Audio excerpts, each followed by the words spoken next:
बंगाल कॉन्ग्रेस संगे बंगाल जनगण संगे हमें बुद्धदाके मिलिए लाल सलाम बोलबो किन्तु ओटाओ सम्भव हलो ना केन आज के हमें हॉस्पिटले आछि और ए इनफेक्शन कम्बैट करछि किन्तु 2-4 दिन हमें एसे जाबो बाइरे किन्तु अनेक दुखेर होच्छे फ्रास्ट्रेशन आएगेने कि आपनार संगे हमें आज के थकते पारलाम ना।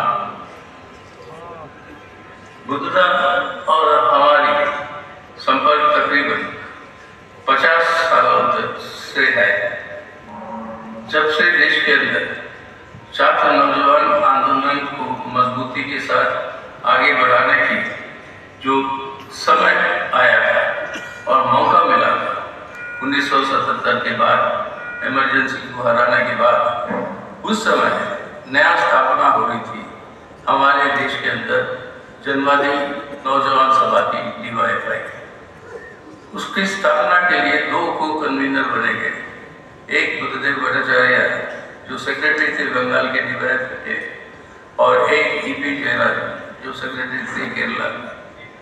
ये दोनों के चलते हुए वो DYFI की स्थापना अल्टीमेटली 1980 में हुई।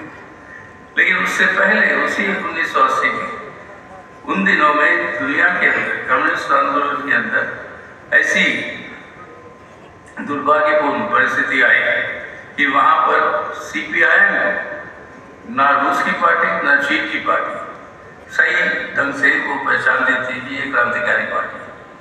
1977 में चुनाव के नतीजों के बाद रूस की पार्टी में एक दोबारा सोच पैदा हुआ और उसको आगे ले जाने के लिए कि CPM के साथ संबंध कैसे हो, क्या है CPIM, इसको समझने के लिए जन संगठनों की डेलीगेशंस को पहले बुलाया।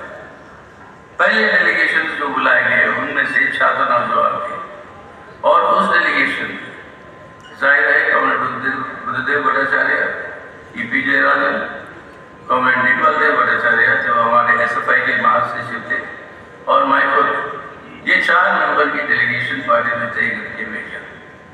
बड़ी लंबी सिद्धांतिक बहस हुई वहाँ पे, हमारे लाइन की समझाने की पूरी कोशिश की गई और रूस के पार्टी के लोग फाइनली वो बोले हैं कि आप समझ में आ रहा कि आप सबसे बड़े कम्युनिस्ट पार्टी भारत में कैसे बने और किस आधार पर ये हुआ।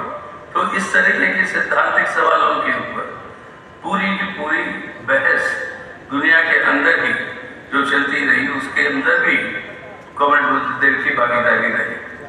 कॉमरेड MB के साथ उन्होंने एक बार छीन गए, कई बार छीन गए, लेकिन वहाँ पर सिद्धांतिक सवालों में चर्चा था चीन की पार्टी में, उसके अंदर उन्होंने भाग लिया और देश के अंदर एक तरफ से नक्सलवादी भटकाव, दूसरी तरफ से दक्षिणपंथी भटकाव और तीसरी तरफ से कांग्रेस के हमले और वो न्यू फैशिस्ट टेरर जो वहाँ पे जो सिविल फैशिस्ट टेरर जो लागू किया बंगाल में, उसके खिलाफ बड़ी जोर से वो संघर्ष में शामिल रहे। और इसके अलावा उनकी एक बात, 2 और बात मैं ध्यान आकर्षित करना चाहूँगा जो जरूरी है भविष्य के लिए। एक, वो संस्कृति पे जो उनका जोर और ज्ञान था। लोग अक्सर समझते हैं कि संस्कृति अलग है, क्रांति अलग है, वर्ग संघर्ष है, संस्कृति अपने आप में अपनी खुद की अनुभव सोचो। देश के अंदर अगर वामपंथी आंदोलन या प्रोग्रेसिव मूवमेंट बड़ी है तो उसके अंदर कितनी बड़ी विपदा का रोल रहा, कितना बड़ा रोल रहा कि आपके पूरी की पूरी बॉलीवुड के बड़े बड़े नेता बलराज साहनी के नेतृत्व में विपदा का जो पूरा ये कार्यक्रम चला और कितने बड़े बड़े शख्स जो जुड़े थे कम्युनिस्ट पार्टी के साथ, उनका जो आज कॉन्ट्रीब्यूशन जो रहा उसको समझते हुए उन्होंने कहा कि बिना सांस्कृतिक विकास का, जो ग्रामजी ने बताया कि आपको अगर काउंटर हेजेमनी तैयार करना है without culture it is not possible. ये योगदान और तीसरी सबसे बड़ी बात बंगाल के नौजवान के लिए भविष्य का रोजगार और जो भी गलतियां हुई इसमें सवाल ये था कि जो निशाना उनका था आज उसकी प्रासंगिकता और ज्यादा बढ़ी। लाखों के तादाद में बंगाल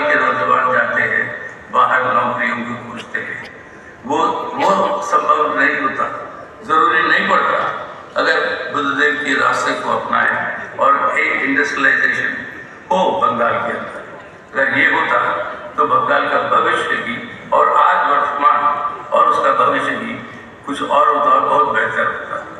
ये आज बताता है जो रास्ता उन्होंने चुना वो रहेगा। That will be A lodestar for the communist movement in the future. So once again, Lal Salam, Comrade Gurdev Bhattacharya.